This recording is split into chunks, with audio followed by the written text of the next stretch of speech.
Bismillahirrahmanirrahim. Assalamualaikum warahmatullahi wabarakatuh. Alhamdulillahi wahdah.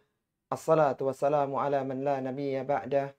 Asyhadu an la ilaha illallah wahdahu la syarikalah. Wa asyhadu anna Muhammadan abduhu wa rasuluhu amma ba'du. Akhwati fillah rahimani wa rahimakumullah.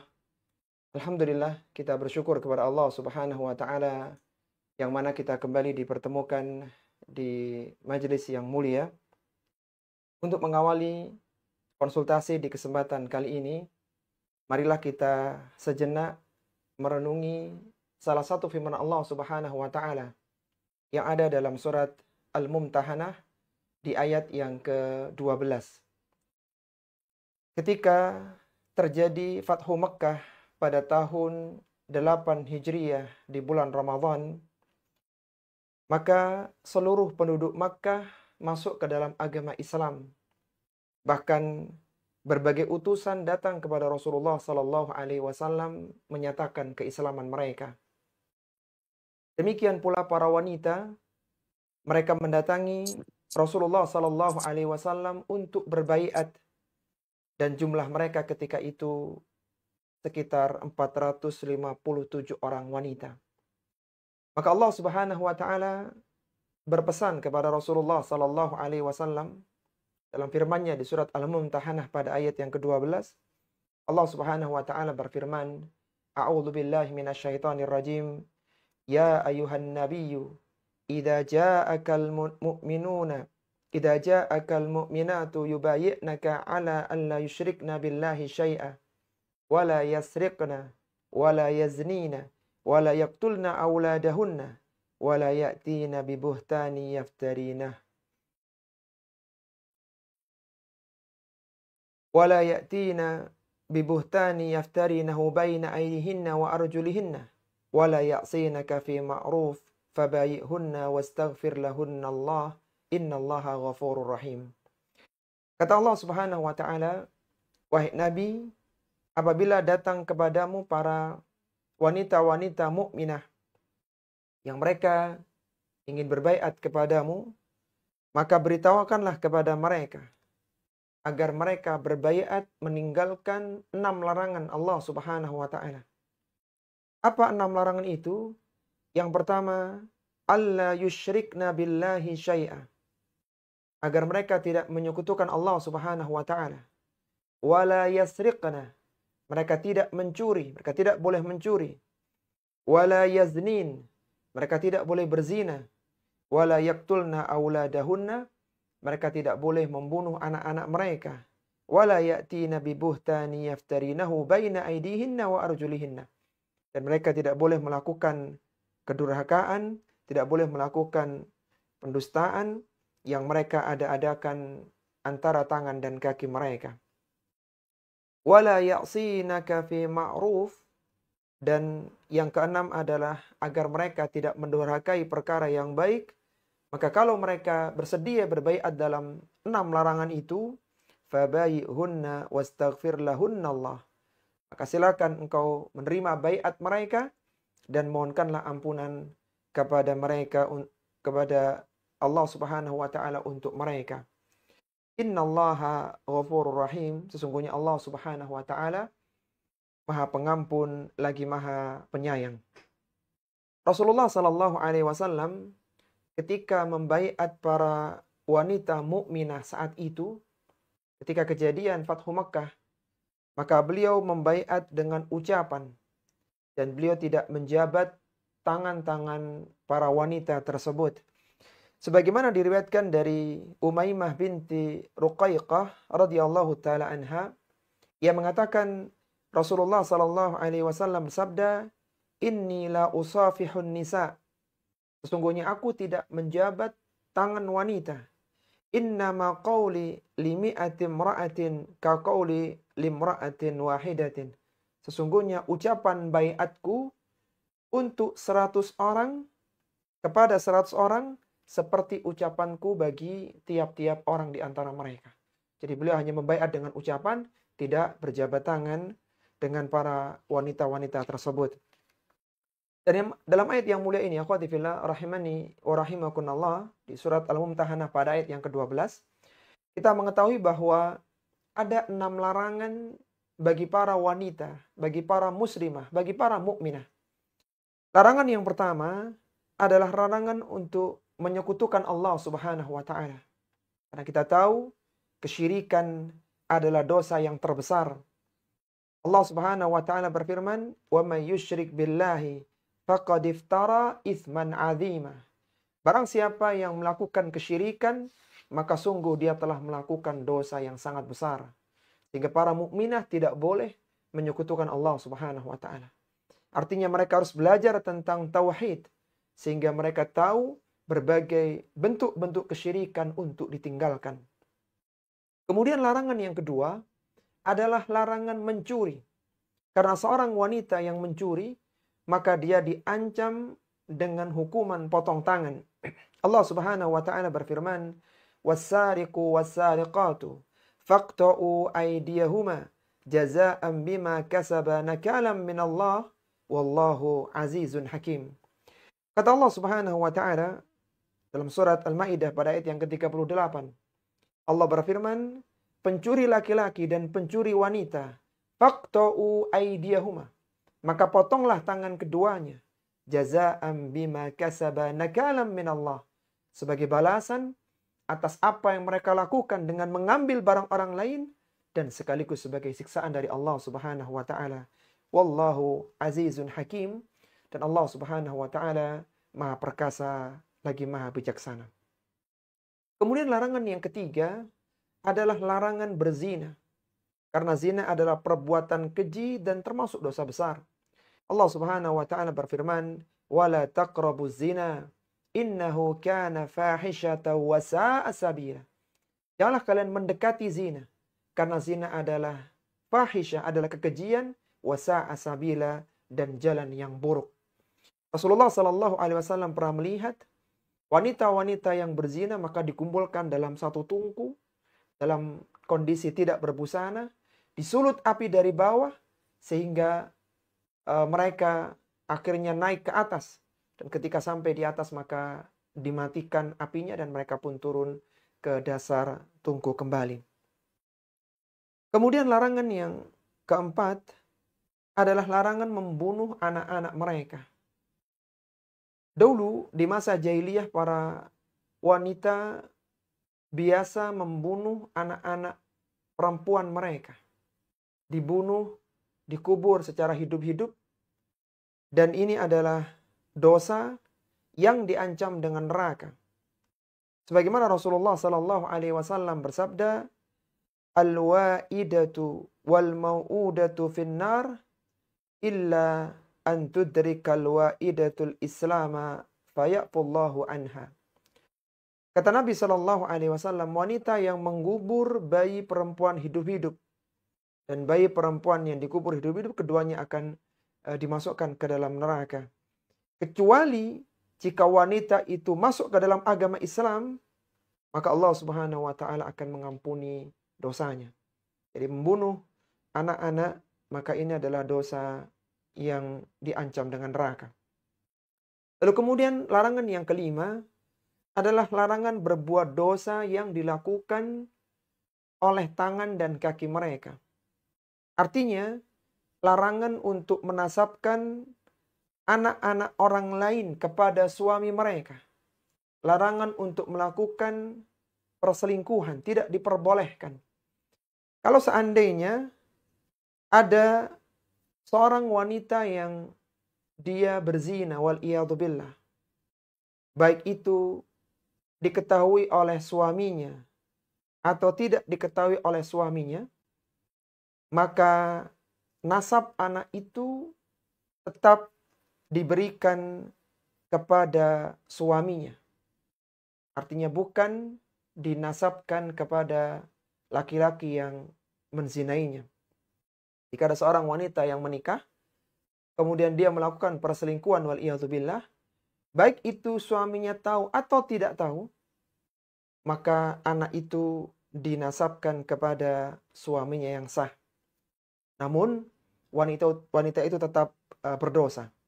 Sebagaimana Nabi Shallallahu Alaihi Wasallam bersabda, al-waladu lil firashi walil akhiril hajar. Anak itu hak bagi laki-laki yang memiliki tempat tidur dan bagi wanita yang berzina, bagi laki-laki yang berzina tidak memiliki hak apapun atas anak tersebut. Artinya tetap nasab itu diberikan kepada suami yang sah. Tetapi wanita itu berdosa. Kemudian yang keenam, yang terakhir, akhwati fillah rahimani wa rahimakunallah, larangan untuk durhaka di dalam perkara yang baik yang merupakan ketaatan kepada Allah Subhanahu wa taala. Dan di antara bentuknya adalah dengan meninggalkan niyahah, dengan meninggalkan ratapan kepada jenazah. Sebagaimana Nabi SAW menafsirkan potongan ayat ini, wala ya'sinaka fi ma'ruf qala an-naw. Yaitu janganlah kalian mendurhakai kepada perkara yang baik, kata Nabi adalah an-naw, yaitu melakukan niyahah, melakukan ratapan kepada jenazah yang meninggal dunia.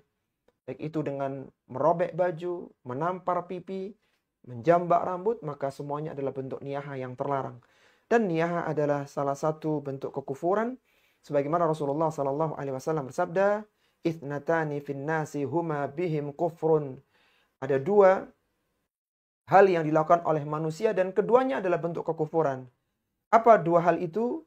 At-ta'nu fin nasabi, yaitu mencela nasab, wan niyahatu 'alal mayyiti. Dan yang kedua adalah niyahah, meratapi jenazah. Inilah para akhwat rahimani wa rahimakunallah, 6 larangan yang Allah Subhanahu wa taala perintahkan kepada nabinya yang mulia agar wanita mukminah saat itu dibaiat di atas 6 larangan ini.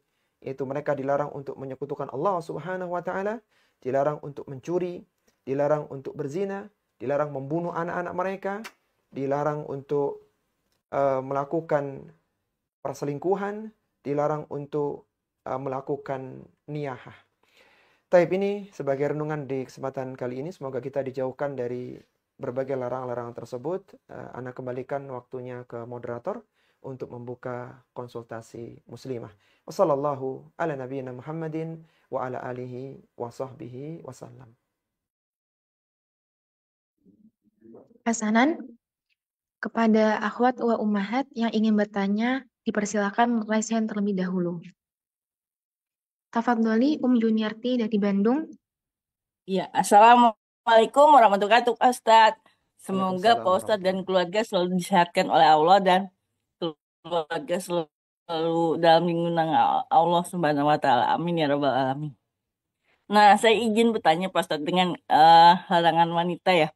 Larangan wanita itu kan kadang-kadang ya kita kalau berumah tangga kan ada suatu keburukan berumah tangga atau tidaknya itu kita ada kadang-kadang melihat laki-laki itu ada keburukannya. Misalnya kita kalau kita memakai cadar kan kita harus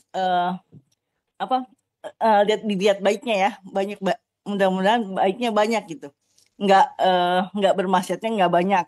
Nah kalau misalkan orang yang tidak berpakaian cadar ya Pak Ustadz, kadang-kadang nafsu birahinya lebih banyak Pak Ustadz, wanita itu kepada laki-laki itu gimana Pak Ustadz jejak ini? Baik, Masya Allah, pertanyaan yang sangat bagus ya. Tentang bagaimana ketika seorang muslimah itu berhijab begitu ya. Akhwati fillah rahimani wa rahimakunallah, Allah Subhanahu wa taala menyebutkan di dalam Al-Qur'an bahwa diperintahkan kepada para mukminah ya agar menjulurkan ya kerudung mereka, jilbab mereka hingga menutupi dada-dada mereka. Maka ini menunjukkan bahwa Islam memuliakan wanita sehingga mereka tidak diganggu, mereka dimuliakan dan dikenali dengan busananya bahwa mereka adalah wanita yang baik di dalam akhlak dan agamanya. Dan kita tahu bahwa fitnah yang terbesar bagi kaum laki-laki adalah fitnah wanita. Nabi SAW bersabda, aku tidak tinggalkan ma taraktu ba'di fitnatan adarru lirrijali minan nisa. Atau kama qala Nabi SAW, aku tidak tinggalkan fitnah yang terbesar bagi para laki-laki kecuali fitnah wanita.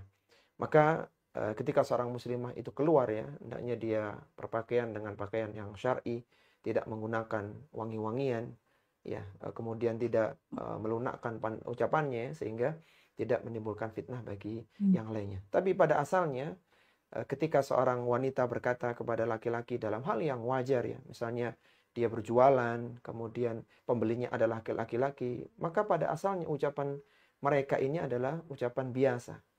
Bagaimana Allah Subhanahu wa taala menyebutkan tentang para wanita-wanita istri Nabi Shallallahu alaihi wasallam, maka Allah menyebutkan fala takhda'na bil qaul. Janganlah kalian melunakkan ucapan-ucapan kalian, wa qulna qaulan ma'rufa, dan katakanlah dengan perkataan yang biasa. Kata para ulama tafsir menyebutkan bahwa hukum asal ucapan wanita itu bukan aurat. Artinya boleh berkata-kata kepada laki-laki selama tidak menjurus kepada permasalahan ranjang, maka ini yang tidak diperbolehkan. Wallahu ta'ala a'lam. Iya, Ustaz. Jazakallahu Ustaz atas jawabannya. Assalamualaikum warahmatullahi wabarakatuh. Waalaikumsalam warahmatullahi wabarakatuh. Tayyib, ba'daha tafadholi Asri Rosalina dari Probolinggo. Baik Ustadz, Assalamualaikum warahmatullahi wabarakatuh. Waalaikumsalam warahmatullahi wabarakatuh. Silakan Bu Asri.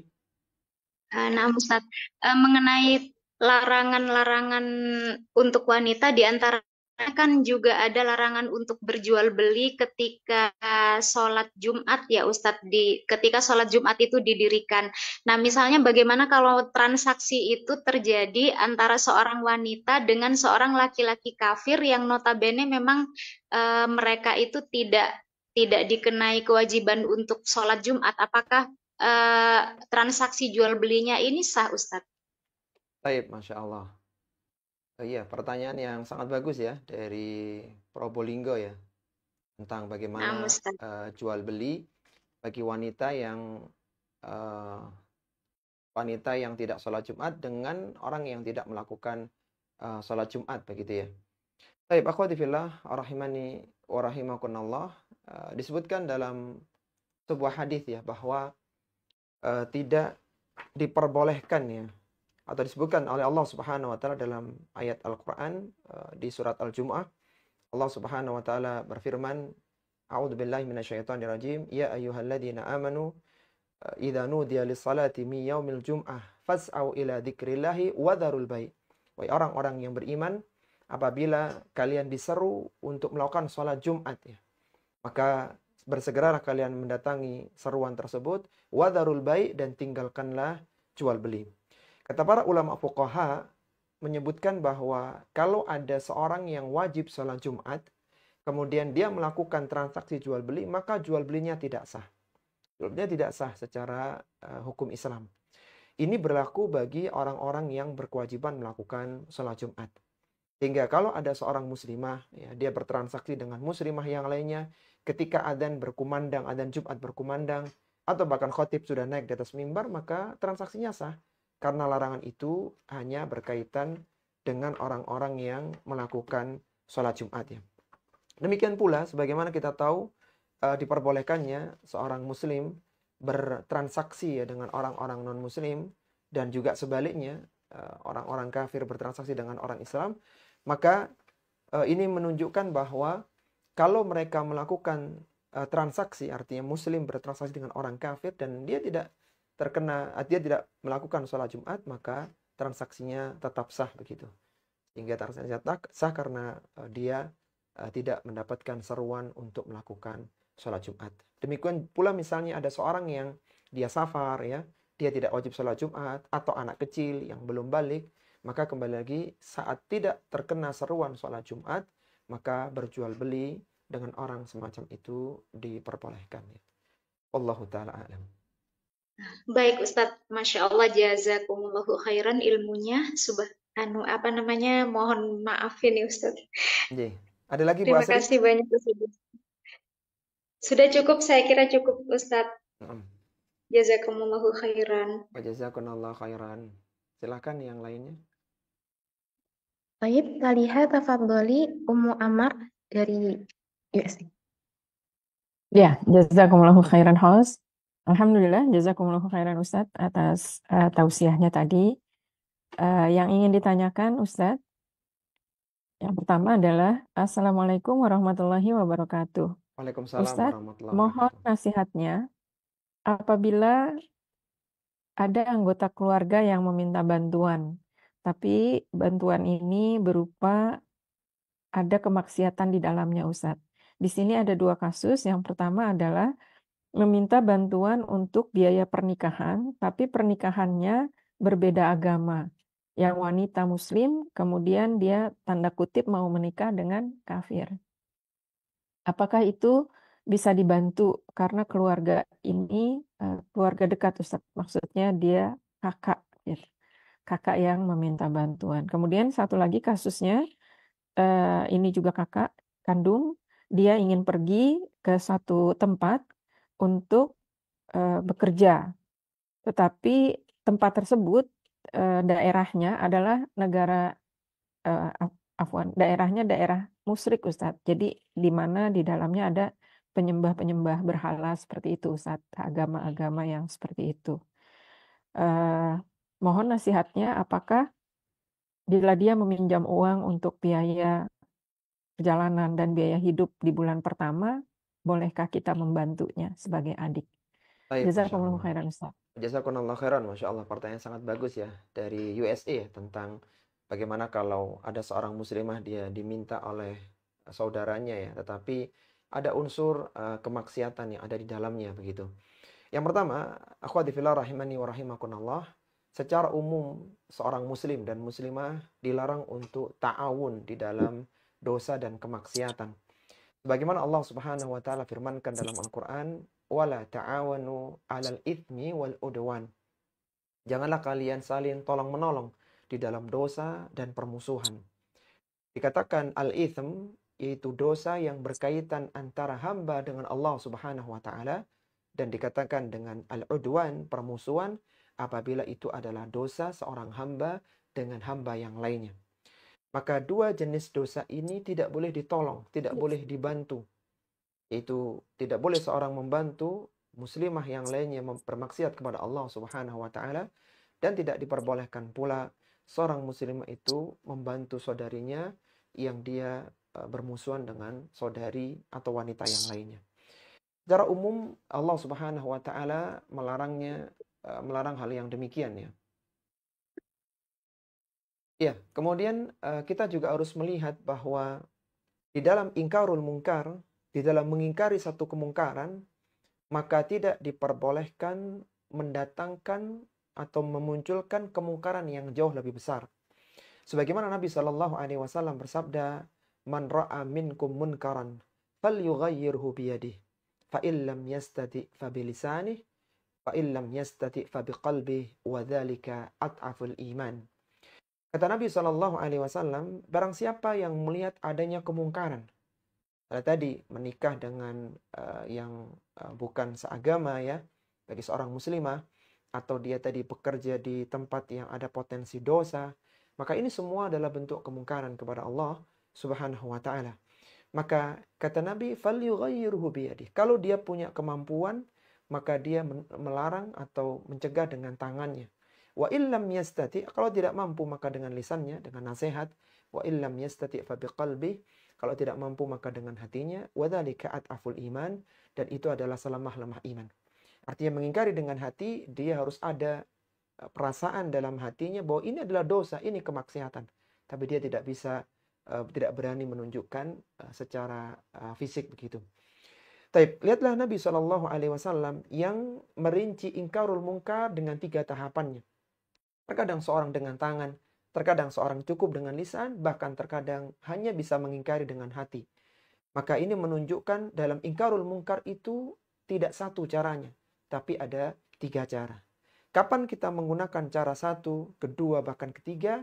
Ketika dirasa tidak memunculkan madarat atau fitnah yang lebih besar lagi. Kembali lagi dalam kasus tadi, kalau memang diyakini tidak membantu saudara tadi itu tidak menjadikan fitnah, tidak menjadikan terputusnya silaturahmi, maka itu utama.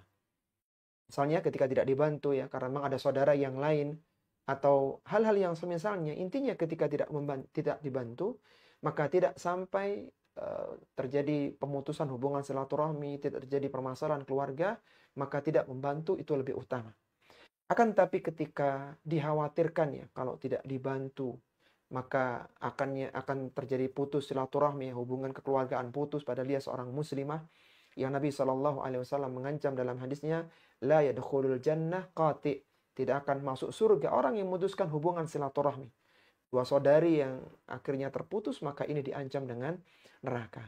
Maka dalam kasus yang semacam ini, silakan dibantu sekedarnya, hanya untuk menghilangkan fitnah atau kemudaratan tadi, dengan tetap diberikan nasihat semampunya.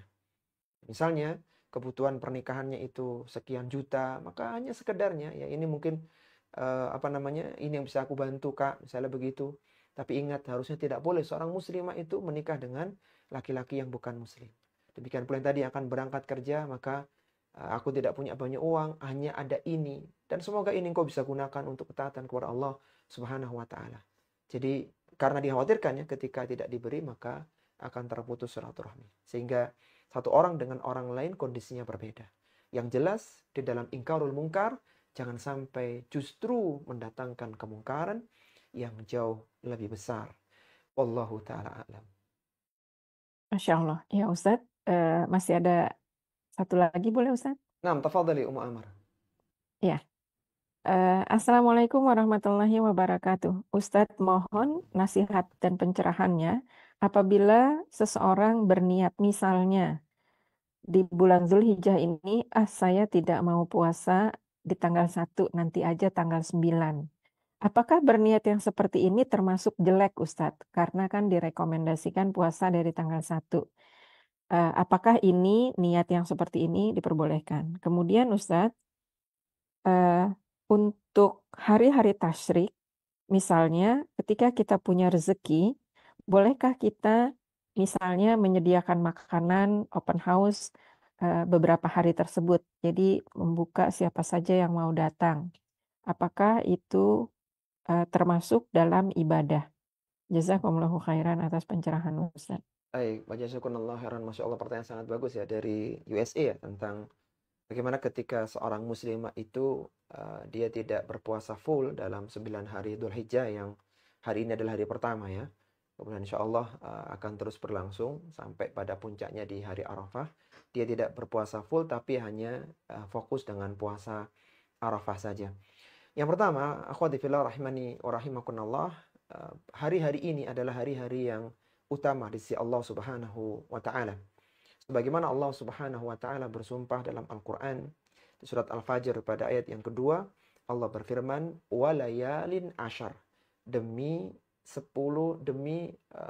malam yang 10.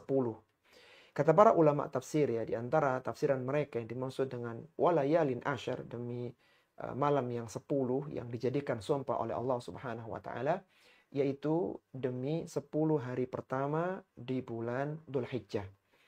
Ini menunjukkan bahwa hari-hari ini adalah hari-hari yang utama untuk beramal.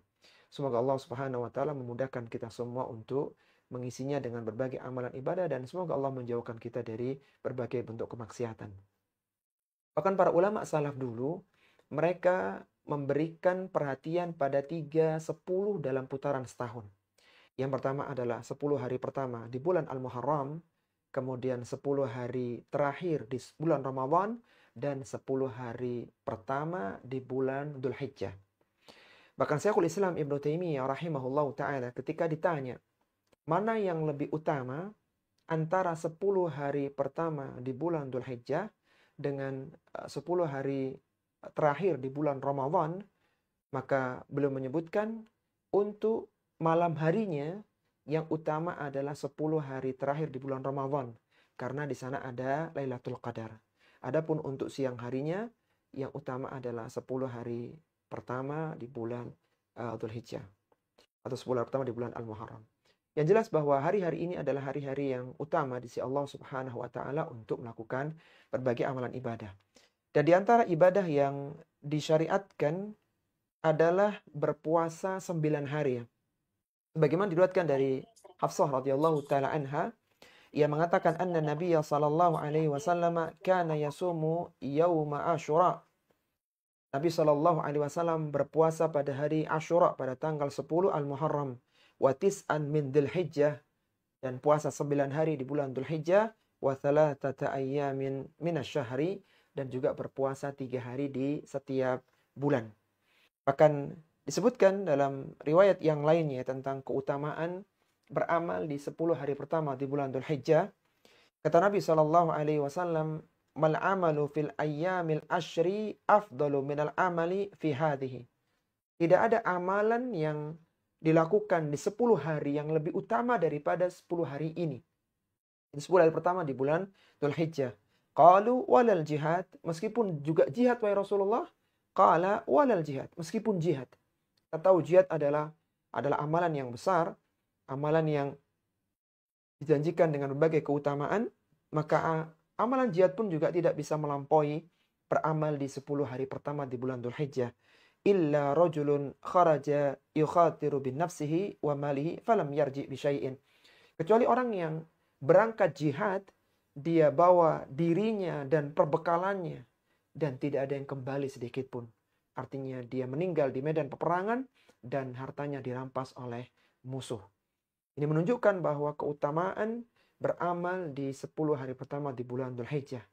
Sampai-sampai Syekhul Islam tadi menyebutkan untuk siang harinya yang utama adalah melakukan amalan di 10 hari pertama di bulan Dzulhijjah dibandingkan dengan 10 hari terakhir di bulan Ramadan. Dan di antara amalan yang dilakukan di siang hari adalah berpuasa 9 hari. Kalau seorang muslimah tidak mampu ya karena mungkin kelemahannya atau hal yang lainnya, maka minimal jangan ditinggalkan puasa Arafah ya. Jadi puncak dari 9 itu adalah puasa Arafah. Sebagaimana disebutkan oleh Nabi SAW dalam hadis Abu Qatadah Al-Ansari radhiyallahu ta'ala anhu, ia mengatakan anna Rasulullah SAW su'ila an saumi yaumi Arafah. Rasulullah SAW ditanya tentang puasa hari Arafah. Qala yukaffiru sanatal madiyah wal baqiyah. Puasa 1 hari itu akan diampuni dosanya yang telah lalu dan juga dosa yang akan datang. Apalagi insya Allah kita adhanya di hari Jumat, maka puasanya hari Kamis. Maka puasa di hari Kamis bisa sekalian niat 2, yaitu niat puasa Arafah sekaligus puasa sunnah hari Kamis begitu. Jadi yang jelas kalau bisa 9 hari pertama ini puasa maka afdal, minimal tidak meninggalkan puasa Arafah, karena itu yang paling utama dari yang utama. Kemudian pertanyaan yang kedua tentang bolehkah seorang muslimah ini open house ya, jadi membuka kesempatan bagi yang ingin berkunjung, makan bersama. Secara umum akhwati fillah rahimani wa rahimakunallah, kaum muslimin diberikan 2 hari raya dalam Islam ya, yaitu Idul Fitri dan Idul Adha. Dan ketika hari raya itu diharamkan untuk berpuasa. Apa yang dilakukan? Kata Nabi SAW, yaitu hari makan, hari minum, dan zikir kepada Allah Subhanahu wa Ta'ala. Artinya memang saat itu adalah saat makan.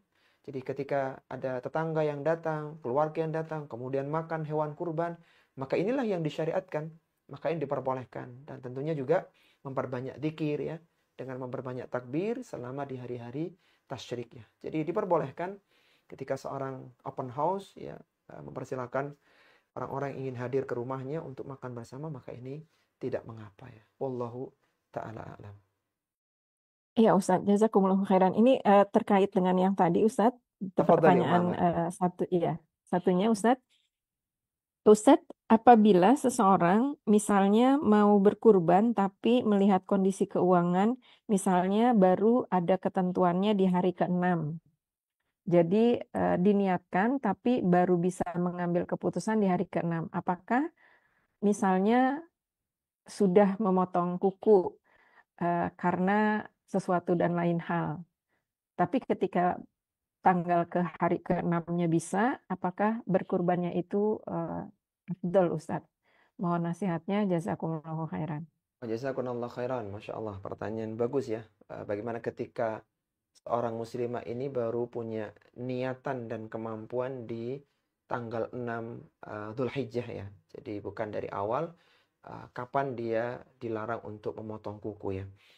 Akhwati fillah rahimani wa rahimakumullah, ada hadis Nabi SAW yang menyebutkan tentang hal ini ya. Kata Nabi SAW, "Idza dakhalatil ashru wa arada ahadukum an yudahhiya fala yamassa min sya'arihi wa basyarihi syai'an."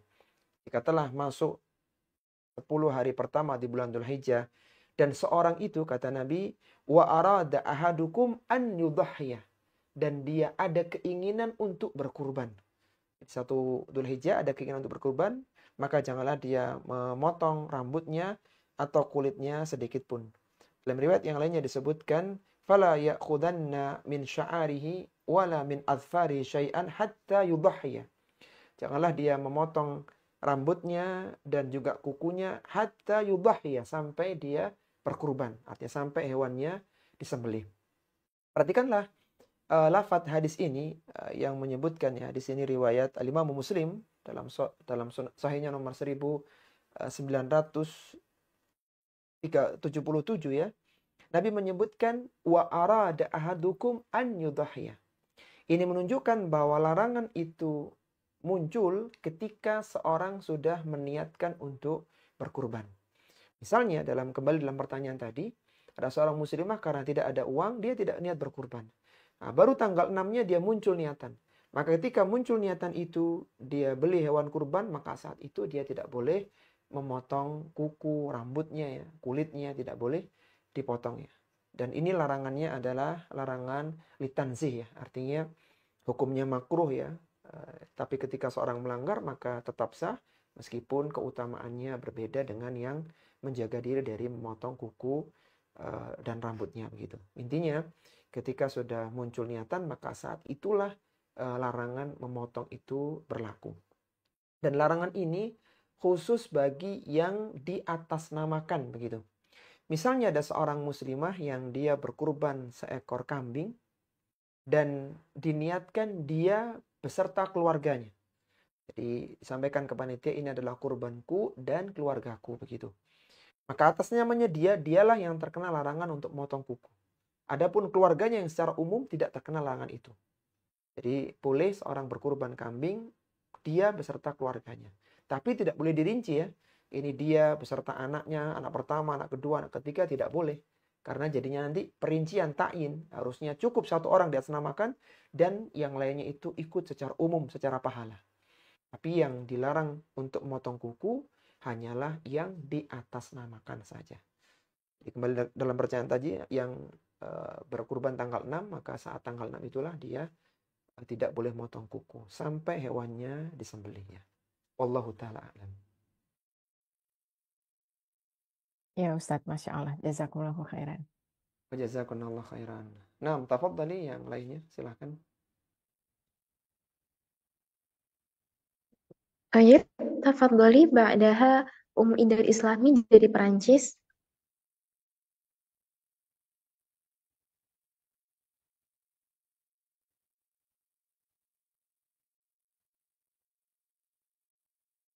Assalamualaikum warahmatullahi wabarakatuh, Ustadz. Waalaikumsalam warahmatullahi wabarakatuh. Masya Allah. Dari Perancis, Bu?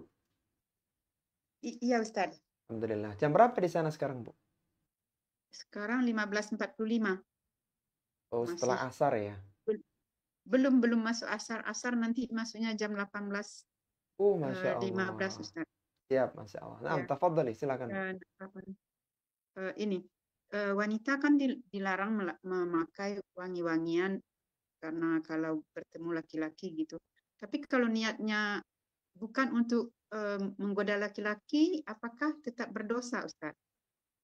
Baik, Cuma Masya pakai Allah. wangi-wangian begitu saja. Baik, Masya Tanpa Allah. niat gitu untuk menggoda laki-laki. Baik, Masya Allah. Pertanyaan sangat bagus ya dari Perancis ya. Bagaimana ketika seorang muslimah ini menggunakan pewangian ya. Kalau menggunakannya di rumah ya, di dalam rumahnya, apalagi diniatkan untuk berdandan ya, berhias untuk suaminya, maka ini bagus, ini berpahala begitu ya. Tapi ketika dia menggunakannya di luar ya, meskipun niatnya itu bukan untuk tadi memfitnah laki-laki, tidak ingin menggoda, maka bau harum ini sudah fitnah tersendiri ya. Jadi tidak diperbolehkan ketika keluar rumah ya. Lalu bagaimana saat misalnya wanita ini tidak tidak pede gitu, tidak percaya diri dengan misalnya dengan aroma yang kurang sedap ya, maka silahkan ya menggunakan pakaian yang baru ya, bukan pakaian yang sudah dipakai sebelumnya, atau menggunakan mungkin tawas ya, agar tidak mengeluarkan aroma yang tidak sedap ya. Maka itu ikhtiar untuk menghindari yang tadi. Adapun menggunakan wangian apalagi sampai tercium ya dengan orang yang ada di sekitarnya, maka ini terlarang ya. Bahkan Nabi menyebutkannya Berdosa ya dengan Ustaz. Nah, ya, Nabi juga melarang hal itu. Ya, begitu Bu, dari Bagaimana Perancis, Bu. bagaimana kalau cuma ya biasanya kalau di dalam rumah kita pakai terus ya tiba-tiba harus keluar, apakah harus mandi dulu Ustaz? Iya, kalau wanginya ini sampai tercium, Bu, maka tidak boleh, Bu. Tapi kalau tidak ya, misalnya kan ketika seorang mencuci baju kan ada wangi pakaian begitu ya, dan itu tidak terlalu menyengat ya, baunya hanya kalau kain tidak didekatkan ke hidung maka tidak berbau, maka ini tidak mengapa. Tapi kalau sampai jarak 1 meter masih tercium, maka ini tidak diperbolehkan. Ya, tidak diperbolehkan, sebaiknya dihilangkan baunya, bisa dengan berganti pakaian yang lain. Yang jelas dipastikan tidak tercium aroma wangi ya, kepada orang yang ada di sekitarnya begitu. Ya, seperti itu Bu yang ada di Perancis ya. Wallahu ta'ala. Makasih Ustaz, makasih banyak. Jazakallah khairan. Wa jazakumullah khairan. Baik, kita lihat tafadholi Titi dari situ Bondo. Titi Assalamualaikum warahmatullahi wabarakatuh. Waalaikumsalam warahmatullahi wabarakatuh. Izin bertanya Ustadz, ada Silakan, Bu. beberapa pertanyaan. Yang pertama mengenai wudhunya perempuan Ustadz. Kalau wudhunya laki-laki itu kan ketika membasuh rambut, kemudian kan ditarik ke depan ya Ustadz. Apakah itu berlaku juga untuk perempuan Ustadz? Karena kan kalau perempuan itu kan misalnya rambutnya panjang, ketika harus ditarik ke depan itu kan agak aut-autan gitu Ustadz. Nah itu bagaimana Ustadz? Baik, Masya Allah. Pertanyaan sangat bagus ya dari situ Bondo ya. Bagaimana cara wudhu perempuan ya. Secara umum, akhwati fillah rahimani wa rahimakunallah, syariat untuk kaum laki-laki berlaku untuk wanita selama tidak ada dalil yang mengkhususkan. Misalnya dalam masalah sholat berjamaah, kalau tidak ada hadis yang menyebutkan bahwa tempat yang utama bagi wanita sholatnya di rumah, maka kembali dalam keumuman dalil berjamaah di masjid begitu. Jadi yang jelas bahwa saat ada dalil yang umum sifatnya, maka itu berlaku untuk laki-laki dan wanita. Selama tidak ada dalil yang mengkhususkan, itu hanya berlaku untuk laki-laki. Maka demikian pula yang terjadi di masalah pengusapan kepala ketika wudhu ya. Nabi SAW menyebutkan teknisnya, kata Abdullah bin Zaid radhiyallahu ta'ala anhu, anna Rasulullah SAW masaha ra'sahu. Rasulullah SAW mengusap kepalanya. Fa'akbala bihima wa adbara. Beliau memulai mengusap dari depan, kemudian ditarik ke belakang. Wa bada'a bimuqaddami ra'sihi, thumma dhahaba bihima. Memulai dari bagian depan kepala, kemudian ditarik ke belakang, ila faqahu, ila qafahu, sampai ke tengkuknya, ke bagian belakang kepala. Thumma raddahuma, kemudian dikembalikan lagi ke depan, hatta raja'a ila makanil ladzi bada'a minhu, dan kembali ke tempat beliau memulainya. Jadi beliau menarik dari depan ke belakang ke tengkuk, kemudian dikembalikan lagi. Hadis ini ya umum ya, berlaku umum, sehingga demikianlah para wanita ya. Kalau permasalahannya hanya setelah ditarik jadi acak-acakan, ya dikembalikan lagi, tinggal diratakan lagi, selesai ya, atau bahkan mungkin disisir lagi, selesai. Jadi yang jelas saat tidak ada dalil yang mengkhususkan ini berlaku laki-laki, wanita begini, maka itu berlaku untuk semuanya ya. Wallahu ta'ala alam. Nah, silakan yang kedua. Kalau seandainya ketika ditarik dikembalikan itu Ustadz dengan cara ditepuk-tepuk, apakah tidak sah ya Ustadz? Ditepuk gimana, Bu? Maksudnya supaya kepalanya kan kan tangan itu mengusap kepala hingga ke tengkuk ya Ustadz. Kemudian dari tengkuk itu kan dikembalikan lagi ke depan, itu dengan cara ditepuk-tepuk kepalanya hingga ke depan. Tujuannya itu biar rambutnya nggak berantakan. Apakah itu menyalahi syariat ya Ustadz? Apakah Iya, tidak sah wudunya? baik, Masya Allah. Akhwati fillah rahimani wa rahimakunallah. Kita tahu bahwa wa khairul hadi hadi Muhammadin sallallahu alaihi wasallam ya. Sebaik-baik petunjuk adalah petunjuk Rasulullah sallallahu alaihi wasallam. Kita tahu bahwa wudhu itu tidak hanya di zaman kita ya. Di zaman sahabiyah ya, mereka rambutnya juga panjang ya. Dan mereka tidak kesulitan dalam hal itu ya. Jadi biasa tinggal ditarik ke belakang, kemudian dikembalikan ke depan. Sebagaimana yang disebutkan dalam hadis yang tadi kita bacakan ya. Hadis yang tadi kita bacakan itu adalah hadis yang dikeluarkan oleh Imam At-Tirmidzi dalam sunannya nomor 32 ya. Dan ini adalah hadis yang digunakan oleh para ulama fuqaha untuk menyebutkan teknis bagaimana pengusapan kepala yang Allah Subhanahu wa taala sebutkan secara umum di surat Al-Maidah pada ayat yang ke-6 ya. Allah Subhanahu wa taala menyebutkan ya ayyuhalladzina amanu idza qumtum ila salati faghsilu wujuhakum wa aydiyakum ilal marafiqi wamsahu biru'usikum wa arjulakum ilal ka'bayn ya. Dan mengusaplah kepala, dan teknis pengusapan kepala jelaskan oleh Nabi sallallahu alaihi wasallam. Jadi yang paling utama adalah taslim ya, mengikuti dalil sebagaimana petunjuk Rasulullah sallallahu alaihi wasallam. Wallahu taala a'lam. Nih. Yang berikutnya Ustadz, izin bertanya lagi masih mengenai wudhu Ustadz. Kalau untuk perempuan ketika berada di luar rumah, misalnya sedang safar atau bagaimana gitu ya Ustadz, kan kalau berwudhu ketika di luar gitu Ustadz, supaya tetap terjaga auratnya kan itu bisa dengan hanya mengusap kerudungnya Ustadz, jilbabnya. Nah, tapi apakah benar Ustadz bahwa ketika wudhu itu dilakukan hanya dengan mengusap jilbab bagian luar, itu dengan syarat bahwa sebelum mengenakan pakaian itu sudah dalam kondisi berwudhu dulu. Kemudian misalnya ketika berwudhu kemudian batal dengan misalnya buang hajat kecil atau besar seperti itu Ustadz, kemudian hendak melakukan wudhu yang mengusap bagian jilbabnya saja itu tidak bisa. Apakah benar begitu ya Ustadz? Baik, Masya Allah. Iya, tentang masalah ini ya, kiasnya bukan ke kias mengusap khuf ya, tapi dikiaskan dengan mengusap imamah bagi laki-laki.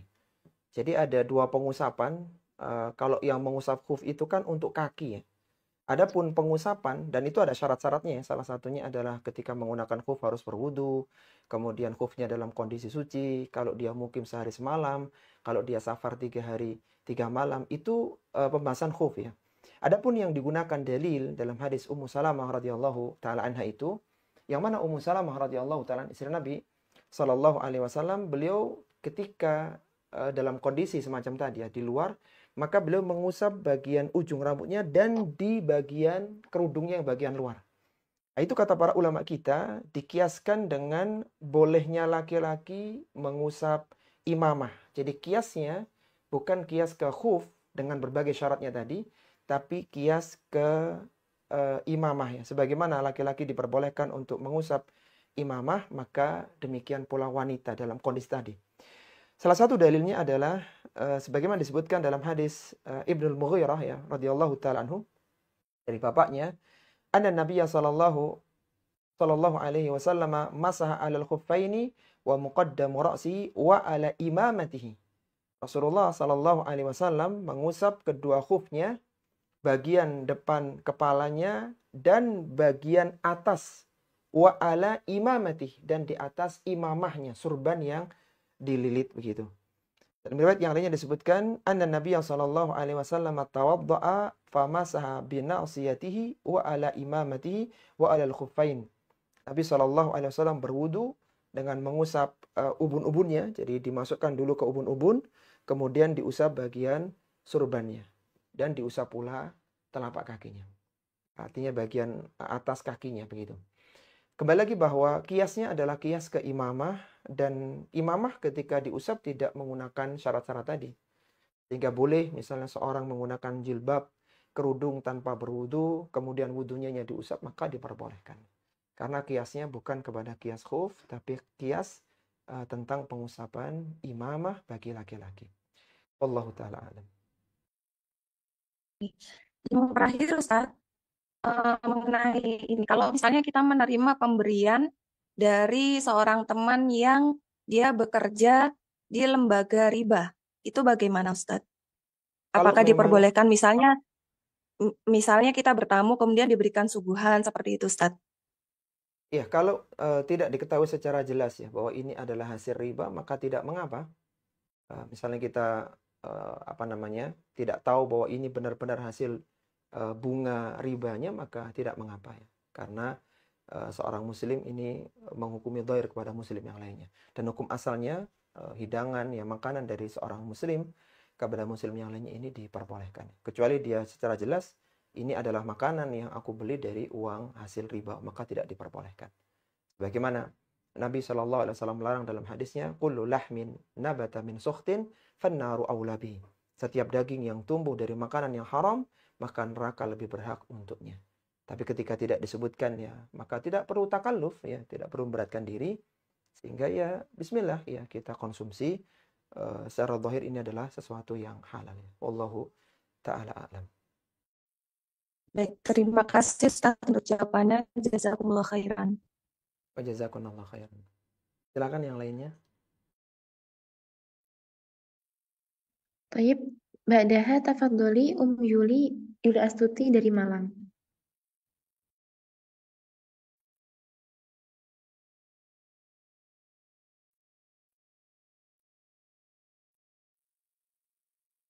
Bismillah, Assalamualaikum warahmatullahi wabarakatuh.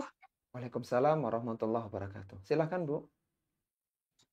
Izin bertanya Ustadz, apakah kurban seorang kepala keluarga dinyatakan sah ketika selama dia punya anak sampai anak ketiga belum pernah mengakikahkan anaknya tersebut karena kurangnya dulu rezeki yang belum ada sama minimnya ilmu.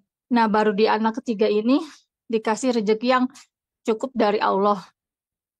Apakah jika dia meniatkan untuk berkurban di tahun ini itu kurbannya syah ya Ustadz, ataukah bagaimana? Karena belum sempat mengakikahkan anaknya. Baik. Mohon Jadi penjelasannya Ustadz. iya, jadi niat berkurban tapi anaknya belum diakikahi begitu Bu ya. Iya Ustadz. Baik, Masya Allah. Pertanyaan sangat bagus ya dari Malang ya. Akhwati fillah rahimani wa rahimakunallah. Kita tahu bahwa di antara kewajiban seorang bapak adalah mengakikahi anaknya. Kata Nabi SAW, kullu gulam murtahanun bi aqiqatihi hatta tudbiha ya. Setiap anak itu dia tergade dengan akikohnya sampai disembelih akikoh tersebut. Apa fungsi akikoh ya? Fungsinya adalah kalau sewaktu-waktu anak ini meninggal dunia dalam kondisi belum balik dan dia sudah diakikohi, maka dia bisa memberikan syafaat kepada kedua orang tuanya.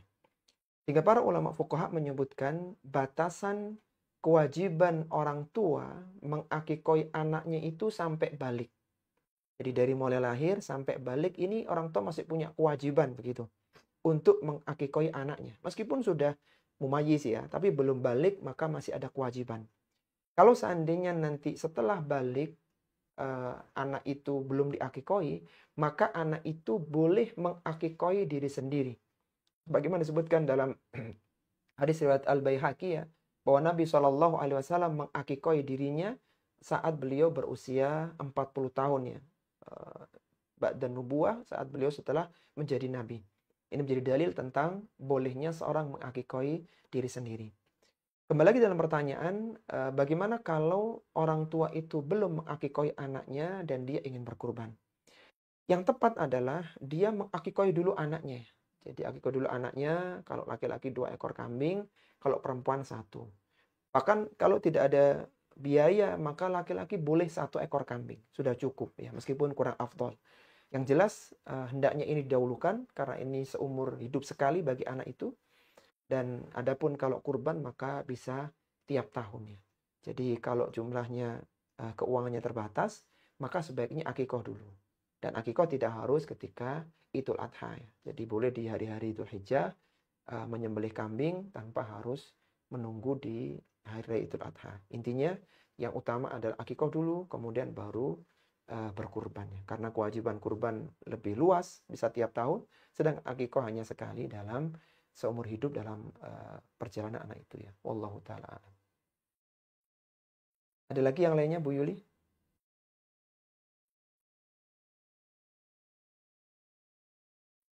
Baik, mungkin kita persilakan yang lainnya.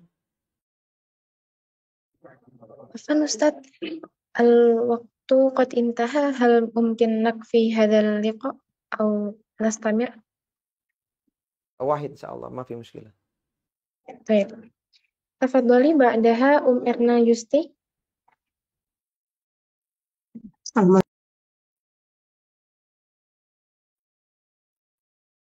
Silakan Bu. Ya, mau menanyakan tentang kurban, Ustadz. Iya, silakan Bu. Kita mau buat kurban, terus kedua orang tua sudah meninggal dan suami sudah meninggal. Apakah kita berkurban itu lebih baik untuk kedua orang tua atau suami, atau lebih baik untuk kita sendiri gitu? Baik, Masya Allah, pertanyaan sangat bagus ya. Bagaimana kurban untuk orang yang telah meninggal ya, atau untuk diri sendiri. Akhwati fillah rahimani wa rahimakumullah. Kita tahu bahwa Nabi Shallallahu Alaihi Wasallam itu ditinggal wafat ya oleh orang-orang dekatnya. Beliau ditinggal wafat oleh istrinya Khadijah, ditinggal wafat oleh putri-putrinya ya, kecuali Fatimah yang meninggal setelah beliau. Maka hal ini menunjukkan bahwa Nabi pernah kehilangan orang-orang dekatnya. Tetapi tidak ada satu riwayat pun yang menyebutkan Nabi SAW memberikan secara khusus ya kurban untuk Khadijah secara khusus, untuk Zainab, Ruqayyah, Ummu Kulthum, bahkan untuk pamannya Hamzah. Tidak ada riwayat semacam ini. Maka Syekh Muhammad Ibn Shalih Al-Utsaimin mengambil kesimpulan bahwa kalau mengkhususkan kurban untuk orang yang meninggal, maka ini tidak disyariatkan ya. Kecuali dia itu bernadar. Jadi orangnya bernadar, kemudian sebelum dijalankan nadarnya sudah meninggal atau berwasiat. Tapi kalau tidak ada yang demikian, maka kurang tepat kalau berkurban atas nama orang yang sudah meninggal, karena tidak ada contoh dari Nabi Shallallahu Alaihi Wasallam. Yang boleh adalah kalau kita berniat umum ya, misalnya antuna membeli seekor kambing, kemudian niatnya adalah kurban untuk antuna dan untuk keluarga antuna. Dan di antara bagian keluarga ada yang meninggal, maka itu boleh, tapi dengan tidak menyebut satu persatu. Jadi kalau menyendiri tidak diperbolehkan, tapi kalau bersama dengan orang yang hidup secara umum, maka ini diperbolehkan. Begitu Bu.